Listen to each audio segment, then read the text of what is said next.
Realizing they needed outside help, Jennifer made the difficult decision to leave and seek assistance. 5 hours later, a rescue team arrived. However, the passage was so narrow that only one person could enter at a time. They tried pulling Craig out with ropes, lubricating the rocks. Nothing worked. Fearing hypothermia, they used heat guns to warm the air around him and hastily set up a ventilation system to combat the dwindling oxygen levels. 30 hours passed. Craig was on the brink of collapse, his consciousness fading. Rescuers even considered the brutal option of breaking his bones to free him, an extreme measure that would only be used as a last resort. Then, after what felt like an eternity, the drilling team finally managed to carve out a tiny gap in the rock. A rescuer handed Craig a drill.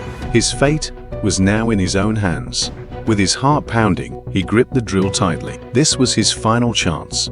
Holding his breath, he summoned every ounce of strength. Suddenly, the rock shifted. With one last desperate yank, his legs broke free. But the nightmare wasn't over. His legs were severely injured, and every step was agony. For the next 8 grueling hours, he fought his way out, inch by inch. Finally, at 9:15 a.m.